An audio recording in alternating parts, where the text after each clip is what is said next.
La province des îles Loyauté a mis en place une nouvelle politique économique centrée sur un développement cohérent et durable, basé sur les patrimoines naturels, humains et traditionnels de nos îles et sur l'appropriation des nouvelles technologies.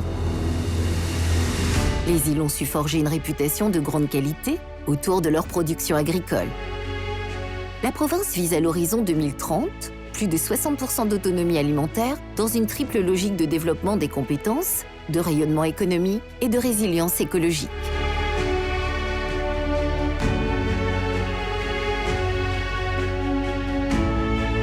Notre projet s'appelle WEN, donc en marais ça signifie racine.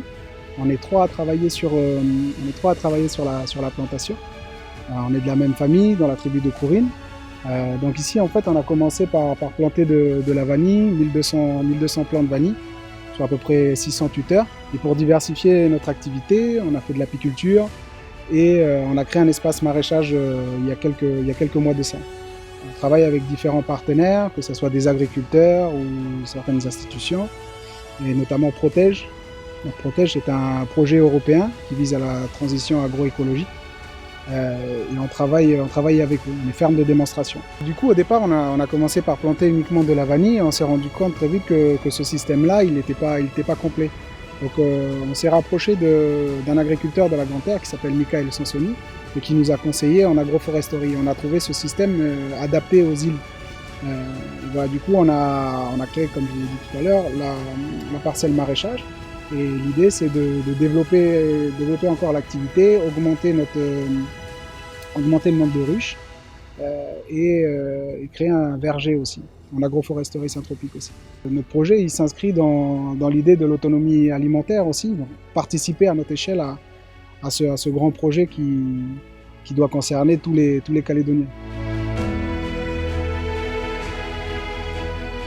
La biodiversité exceptionnelle de nos îles constitue un vivier très prometteur de développement autour de la pharmacopée traditionnelle, des biomédicaments ou de la cosmétique naturelle. Riche d'un espace maritime immense et exceptionnellement préservé, avec le lagon d'Ouvéa et de Botan-Beaupré inscrits sur la liste du patrimoine mondial de l'UNESCO, les îles Loyauté sont naturellement tournées vers un tourisme bleu, respectueux des équilibres environnementaux, et vers une exploitation raisonnée des richesses halieutiques et de la biodiversité marine. Le procédé s'appelle l'hydrolyse enzymatique à température dirigée. C'est-à-dire on va récupérer tous les viscères de poisson. Tout d'abord, au début du cycle, on va stocker le poisson, on va le décongeler. Après, on va le mettre dans le digesteur avec un petit cocktail d'enzymes qui va digérer toute la matière organique.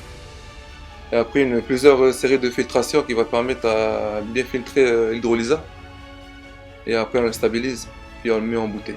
C'est pour revaloriser les déchets générés par l'UCPM.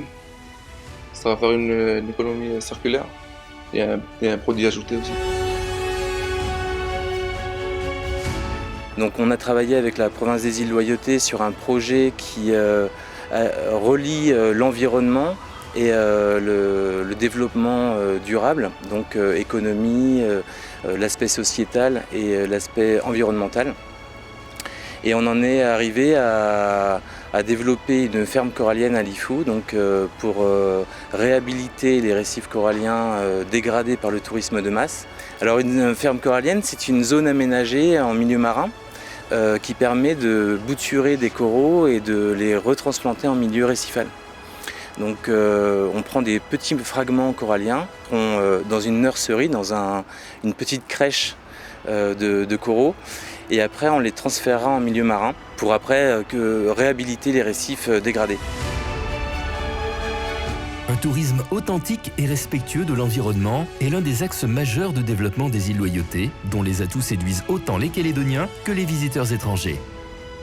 Des paysages paradisiaques, accessibles en quelques heures depuis les marchés régionaux, et un mode de vie aux traditions vivantes qui attire les visiteurs curieux.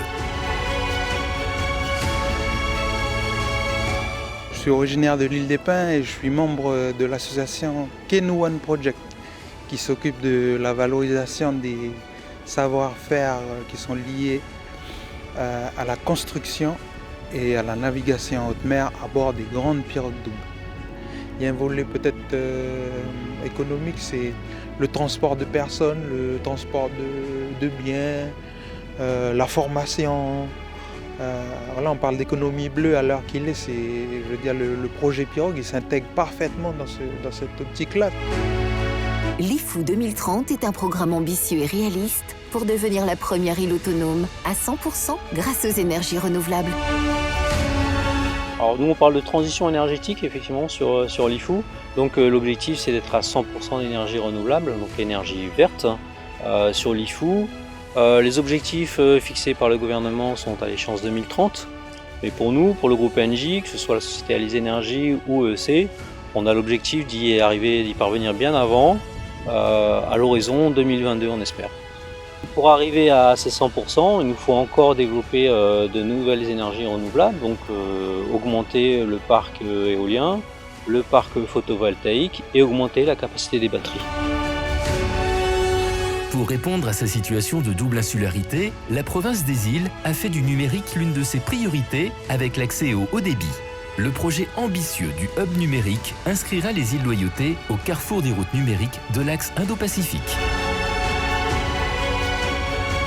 Dans le même esprit d'ouverture sur la grande région, la nouvelle orientation stratégique de la province a fait de la mobilité un de ses axes majeurs de développement. Les îles Loyauté s'inscrivent dans une dynamique régionale de développement équilibrée.